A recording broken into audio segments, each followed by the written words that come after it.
At the beginning of the story, we see an American football match. In the VIP stands, a man named Nicky was sitting comfortably with his girlfriend Jess. The match was going on, but Nicky's focus was more on the crowd than the game. He noticed a beautiful girl getting up from her seat and leaving. At that very moment, a mischievous idea popped into his head. He made a small bet with Jess. Let's see how many people will turn around to look at her. A man sitting nearby, Luyen, said he wanted to join in on the bet too. Nicky agreed. They all placed a playful $10 bet and began counting. When the girl exited the stands, the final count came to 7 people who turned to look at her. Jess had guessed the closest number, so she won the bet. Luyen handed over the money without hesitation and then suggested starting another round. This time, the bet was about who would commit the next foul. Jess opted out, saying she didn't know anything about the game. But Nicky jumped in and wagered $1,000. As soon as the whistle blew, the referee signaled a foul, and the team Nicky bet on turned out to be correct. He won and pocketed the money. Even after losing, Luyen became more excited. He said, "This time let's bet $5,000. The question was whether the next play would be a pass or a run. Nicky hesitated at first but finally agreed. Luyen guessed they would run, while Nicky said they would pass. The whistle blew, and the player actually ran with the ball. Nicky lost $5,000. Nicky decided to stop there, saying it was fine that he lost $5,000, and suggested to Jess that they go for coffee. But Luyen insisted. He teased Nicky, saying, "You're sitting in the VIP lounge, clearly you have money. What's $5,000 to you? Play another round, this time for $10,000. Reluctantly, Nicky agreed. The new bet was whether the next pass would be successful or not. Nicky predicted it would succeed, but the opposing team intercepted it. Nicky was now down $15,000. As he pulled out the money, Nicky looked troubled. He thought for a moment and then said, "Let's just do $500 this time." Jess was shocked, but Nicky looked angry. Luck wasn't on his side. He lost again and had to pay another $500. Jess urged him to stop immediately, but Nicky's ego and anger got the better of him. Without thinking, he placed the next bet for $100,000. Luyen mocked him, saying, "Do you even have that much money?" Without saying much, Nicky tossed a whole bundle of cash onto the table. Luyen became even more thrilled. Nicky bet that the next pass would be intercepted and incomplete. But this time, the pass was successful. Nicky suffered a massive loss, hundreds of thousands of dollars. Jess was shocked, while Nicky was devastated. But the game had now escalated to a very intense level. Nicky declared, "I still have $1 million left. Let's put it all in. Let's see who wins this time." Now, the outcome would be decided with a deck of cards. Luyen, who had been winning consistently, was overjoyed, treating Nicky like an ATM machine. Luyen drew a card. It was a 5. For Nicky to win, he just had to draw anything higher than 5, which gave him very good odds. Nicky confidently flipped his card, only to reveal a 3. Seeing this, Jess collapsed from her chair in shock. When Nicky started gambling, he only intended to risk $4,000. But now, he had lost over $1 million, nearly 9 crore rupees. After such a humiliating defeat, he had nothing left to say. Silently, he grabbed Jess's hand and started to lead her out. He was heartbroken, but Luyen continued mocking him. He jeered, "This is what happens, kid, when you play against a master." Nicky stopped and declared one final bet, $1 million. This time, the idea was different. Nicky challenged Luyen to pick any random player on the field through binoculars, and if Nicky could guess his jersey number correctly, he would win. Luyen was puzzled by this challenge, thinking Nicky was digging his own grave. He also grew suspicious. What if Nicky was cheating? To clear his doubts, Nicky said, "Fine, I won't even guess. Jess will do it." Jess glared at him in anger, unable to understand what was going on. What were the chances that, out of so many players, she would call out the exact jersey number? She tried to leave, but Luyen's security guard stopped her, leading to a small scuffle. Jess finally calmed herself. Nicky told her, "Just scan the field and call out the number that feels right to you." Luyen picked a player with the binoculars. Jess then took the binoculars and scanned the field, jersey numbers everywhere. How could she possibly guess? Suddenly, her eyes fell on a familiar face, and she remembered Nicky's words, "Pick the number that feels like your own." There, their friend Farhad was wearing jersey number 55. Jess immediately understood that this was all part of Nicky's plan. She said, "Number 55. And that was exactly the correct answer. Luyan was stunned by her response. Even Jess, for a moment, wondered how Nikki already knew that Luyan would select that exact number. But right now, none of that mattered. They had won the bet. Both of them made a profit of $1 million and also got back all the money they had previously lost. Carrying 2 big bags full of cash, they walked out of the stadium. In the car, Nikki told Jess that everything had been part of their plan. They had been tracking Luyan for quite some time. In fact, Luyan was notorious in high society for his gambling addiction. He couldn't resist whenever anyone challenged him to a bet. Nikki's team had designed this entire plan. As soon as Luyan stepped out of his hotel room, the number 55 was planted into his subconscious mind. The security guard's badge had 55 written on it. On the way to the stadium, the signboards also displayed the same number. And they didn't just show him the number, they made sure he heard it too. While Luyan was on his way to watch the match, a song was played in his car that kept hinting at the number 55. That song had a sound similar to 55, repeated 124 times.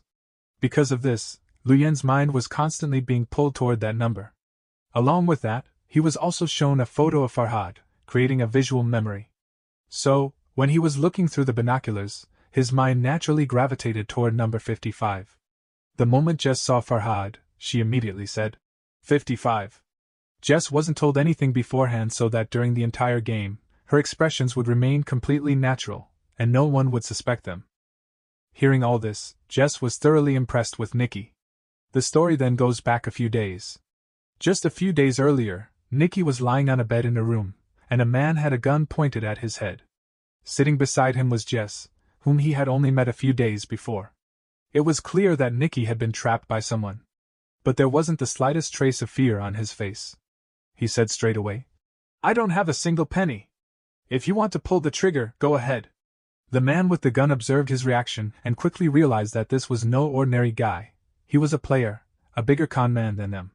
And his judgment was absolutely right. Nikki was a brilliant con artist, pulling off small-time heists with remarkable skill. Jess had actually lured him into that room. But Nikki saw a natural talent in her. At that time, Jess herself had no idea what was happening. Anyway, when the gunman left, Nikki told Jess, "You have a gift.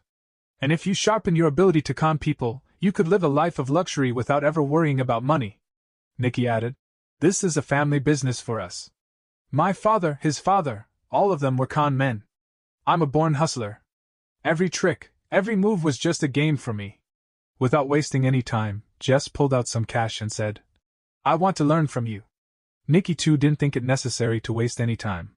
Even while leaving the place, Nikki stole a ring from Jess without her noticing. And before she even realized what happened, her watch was gone too. By the time she placed the watch back in her handbag, Nikki had already taken her wallet. After all these slick moves, Nikki told her, "All you need in this game is sleight of hand, timing, and a little bit of style." That day, Nikki said nothing more than, "Goodbye."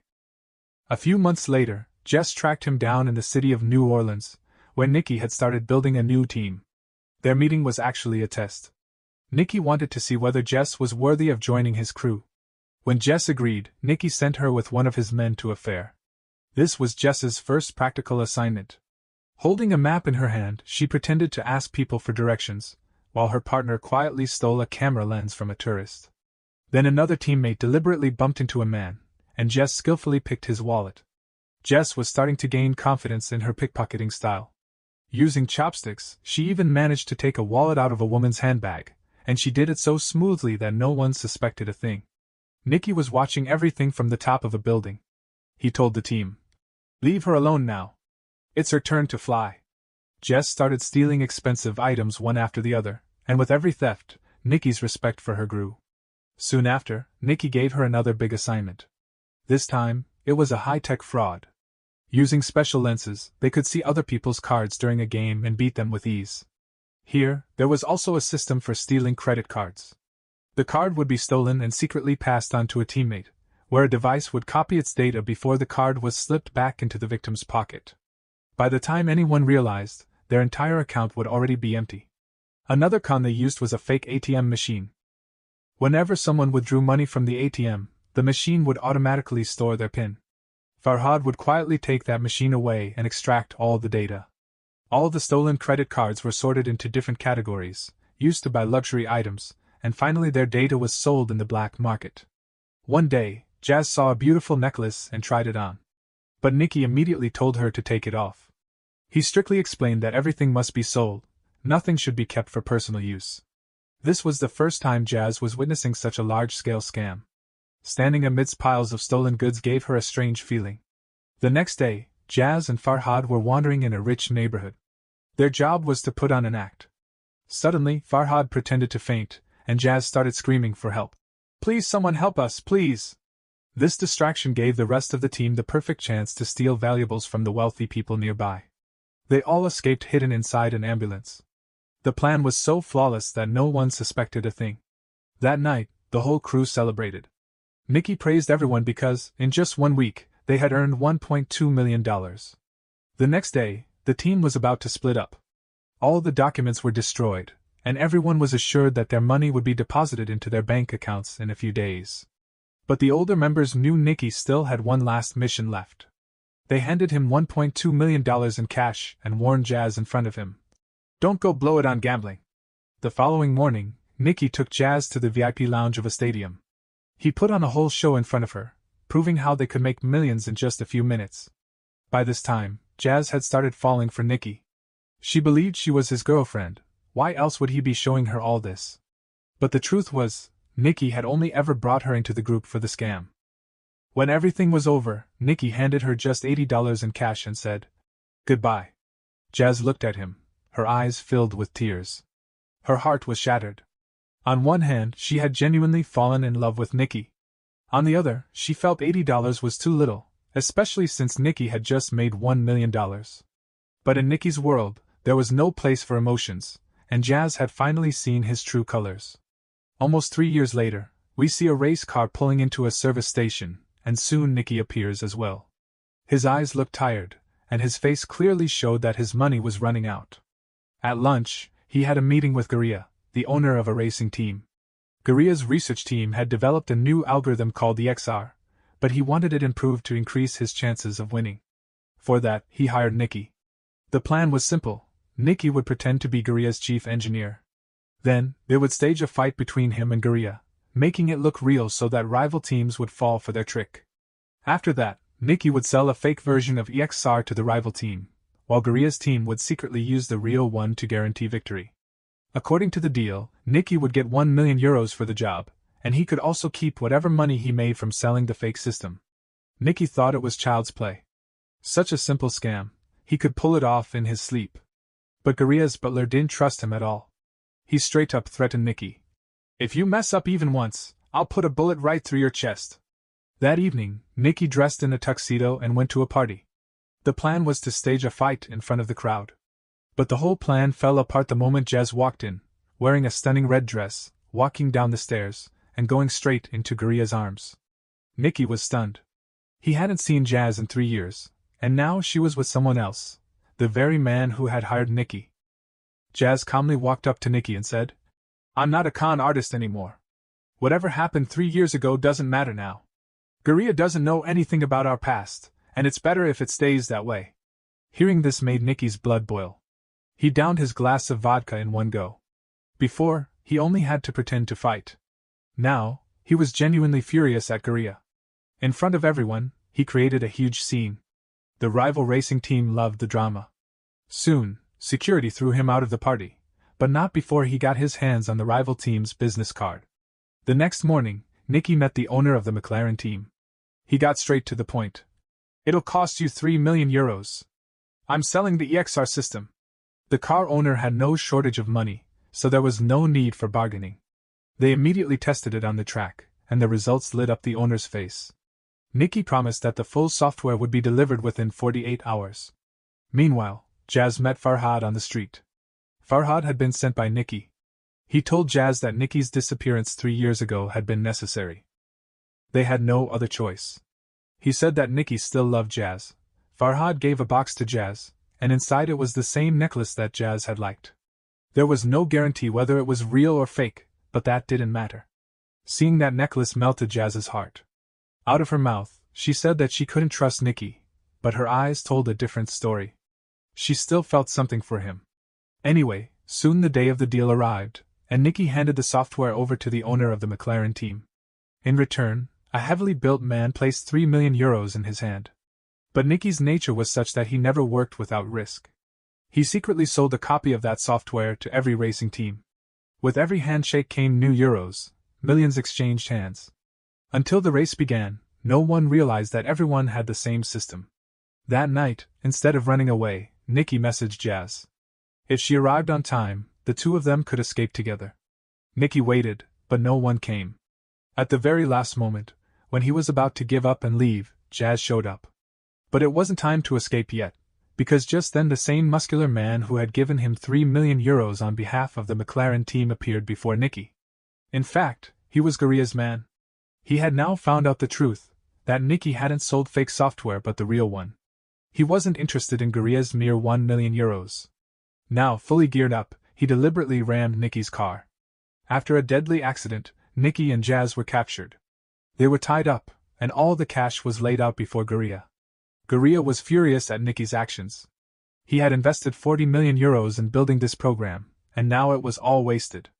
The biggest thing was that Guria couldn't understand how Nicky had stolen the real software. When Nicky didn't say anything, Guria pinched Jazz's nose shut until she couldn't breathe.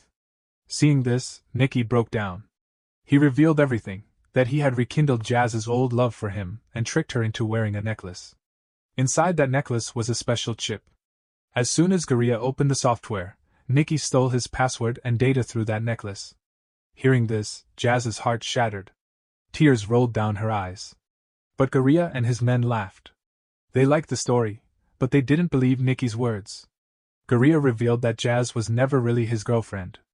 "I know she was only with me for money," he said. On the other side, Jazz admitted that she only wanted to steal his expensive watch collection. Nicky was shocked to learn that Jazz had pretended to be in love with Guria just to make him jealous. Now both were caught. Guria didn't waste any time. He asked the butcher how Nicky had stolen the software. As soon as Nicky began to speak, the butcher fired a shot.